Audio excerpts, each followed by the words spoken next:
What's happening, financial coaches? It's Pete here. I want to talk to you today about having a plan B, having a backup plan. And I want to bring this up because I have seen what I call harmful cliches, dangerous cliches. And I've heard some successful people talk about not having a plan B. And I also think about a story, I can't remember, it was Cortez or I don't know, one of the early explorers, getting to the New World and burning his boats because he didn't want his crew to look back, to think that they could ever escape the New World. And someone out there could probably tell me who it is. I don't think it was Balboa or Christopher Columbus or maybe any one of those. But burning your boats, getting rid of all plan B, committing to a path, having an absolute no failure, failure is not an option kind of mentality. And in the financial world and in the game of life, which is what we're trying to help people succeed in, I think it's important to have a plan B for just about everything. And I'm going to tell you why, because it's not necessarily just the practical side of it, it's the mental side of it. So why wouldn't you have a plan B? And I've heard all sorts of things, from people saying, listen, once you have decided on a plan B or a backup plan, you've given up on your primary plan. Once you've said that you might have to have a backup plan, you've already failed. You've taken away the confidence in yourself, all these things, right? Sometimes they'll say, I didn't want to give myself another option. I didn't want to be tempted about bailing on this, and unfortunately, a lot of these people are very successful. And so you can say, hey, successful person, they have this philosophy of plan Bs and they're successful, so it must work. But what I am saying is, again, and it's my video, I think that I say missing context. Some of these people didn't have to have a plan B because they came from a rich family. I have a friend that was going to make his online business work come hell or high water. And he finally did after 3 failed businesses, after millions of dollars of wasted money. But he comes from a multimillionaire family, a family where he never had to work to begin with. So, when he says like he was going to commit to being an entrepreneur, there was nothing really at risk.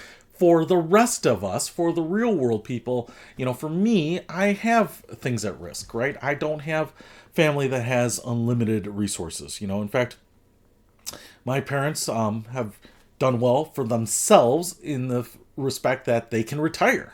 That doesn't necessarily mean, and they can do things, they can help out their kids or give gifts or whatever they want to do. But it's not like they are mega millionaires, right? It's not like they are so wealthy that they buy kids cars, right? They don't buy me cars. I'm trying to think. I got a T-shirt with Snoopy on it for Christmas because I've always liked Snoopy. Grew up loving Snoopy, and so my mother saw it and thought it was cute.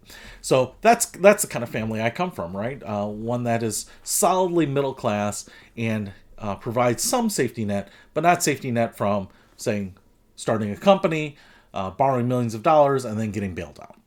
But some people do, and so you have to kind of keep that in mind when they say I don't have a plan B. Well, some of these people don't need a plan B, right? So I say, why have a plan B when we're talking about financial coaching is that a lot of times when we're working with clients, we're coming up with some sort of plan. We're coming up with a process, a goal, a task, an objective. We're trying to fix something. Oftentimes it's money related, whether it's getting out of debt or maybe starting a business or getting sales or trying to be more successful in their career, whatever it is. But what happens here is a lot of times we fixate on this goal, and I'm talking from my own experiences here, that I want to help someone get somewhere, right? Let's just take the example. The one that I can think of here is a vacation. So I was helping a client think through vacation. They had a bunch of places they could go, and there were some restrictions in some places, and some places were more expensive, but it may be a place that they can only go now, and right, there's all sorts of things, and that you're thinking about. You're trying to weigh the money and the experience and the family and all this other stuff. And so I said, all right, well, what's the one you want to do? We narrowed it down, and they wanted to go on this vacation. But what I wanted to do at that point, like I would with any consequential financial goal, is what do we do if that falls through, right? And there's a couple reasons that I want to have a plan B set up. And it doesn't have to be super flushed out. It can just be, hey, if I want to go to Colorado, but that doesn't work out for whatever reason, where's the next place you want to go? And okay, all right, if we can't get the flights to Colorado, or the flights are canceled, or whatever happens, or there's restrictions, What we can do is we can drive to northern Michigan. Okay, that's just an example. All right, and why do I do that? Well, I do that because one, I want people to have an escape hatch if things are going bad. And I have seen too many people commit to a bad path. You know, you've heard the phrase throwing good money after bad, because sometimes people, when they don't feel like they have an alternative, start making some bad, irrational decisions. They try to bail themselves out. They dig the hole deeper, whatever it is. You know, sometimes you think, all right, well, maybe the price to the trip goes up. And in fact, one of the issues here was that this gentleman was going to fly direct from his location to Colorado. However, nonstop direct flights were very, very rare, and he found one. However, there's a high likelihood that they were not going to be able to fill this flight and that they were going to cancel it, and he would have to fly with a layover. And if he had to fly with a layover, this was going to add a lot of transit time to an already short vacation. And because of where he is, the layovers aren't that long and the flights aren't very numerous. And if he does have a layover flight, there is a good chance he might not make the second leg. I will tell you what ended up happening here is that because of weather on top of that, the direct flight got canceled, so he got on a layover flight, which he did. Then he flew to New York and got stuck in the storm in New York. And after spending 24 hours there because I couldn't get hotels, he and the family ended up going back home. And so, unfortunately, the plan B didn't work because he was already on the process of getting plan A. But for that spring break week, where he was leaving on Sunday, coming back on Thursday, he got stuck. I want to say it was Saturday and Sunday in New York. Couldn't get a flight. They wanted to fly somewhere else to see if he could get a flight. So Monday he ended up flying home. So they just did some local staycations. Okay, it's not really germane to the story here, but I wanted to put this up because once you start getting that deep into stuff and you don't have a plan B, whether it's that or paying off debt or trying to buy a car or trying to buy a house, how many times have I seen people that say, listen, I've got a $300,000 hard limit on my house purchase, but this house has a nicer garage than I wanted. It has 3 cars instead of 2 cars, so it's worth an extra 25 grand. And all of a sudden the 300 becomes 325 and 350, and then you start getting into it and it needs a lot of repairs that you find in the home inspection, but you're already down this path, and you know what, we stopped looking at other houses or whatever, or now the seller is having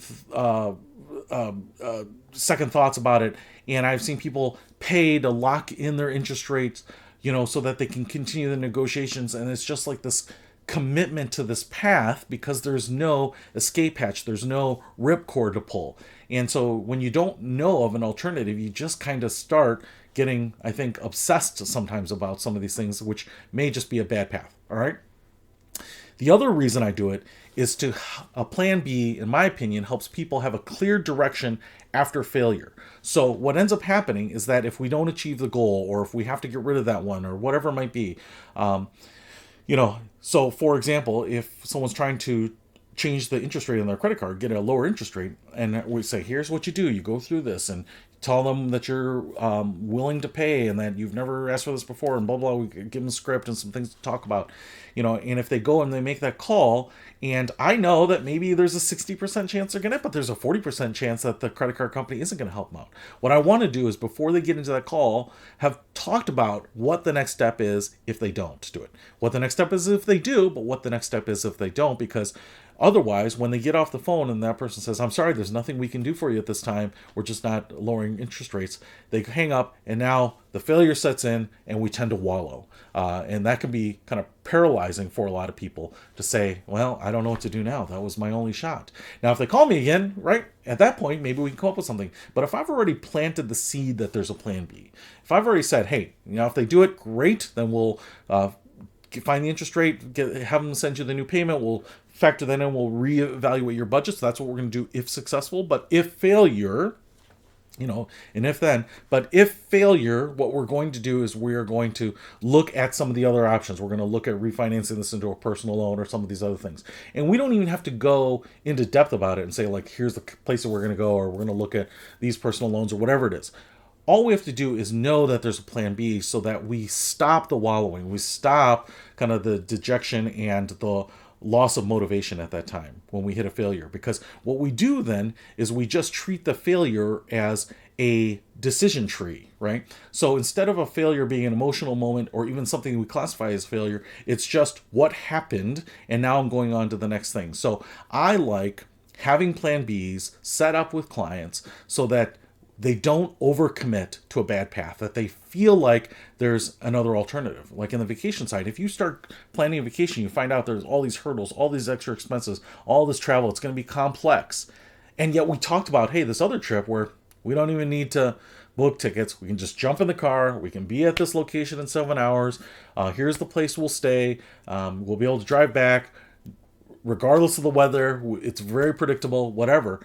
Then you can say, hey, at what point, I've got this in the back of my mind, that this, my primary solution, is becoming so burdensome that I just go ahead and swap in the cheaper, easier one, right? That clears up my head again, that makes me enjoy this process. Stop committing to a bad path when you have a plan B. The other thing is having a clear direction after failure. So we minimize failure. We don't make that a big momentous event for people, that we hopefully just change failure into a moment, and then we help people stay focused and keep that momentum as they are going through this process of getting themselves financially secure. So that's why I always have a plan B. That's why I don't believe in burying your boats, or that's why I don't believe in burning your boats. You certainly would want to bury them too. You don't want to start a forest fire.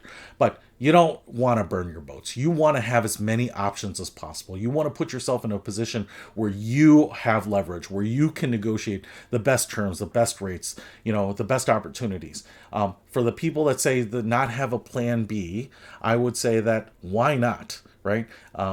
You don't necessarily have to be less committed to your primary choice, your primary goal. That's up to you. But having a plan B means that when the unexpected happens, and it certainly does, Murphy's Law, that you aren't devastated by it simply because you believed in some sort of cliche that said you never want to have a plan B. You never want to, have a backup plan. So hopefully that helps. I'll see you later.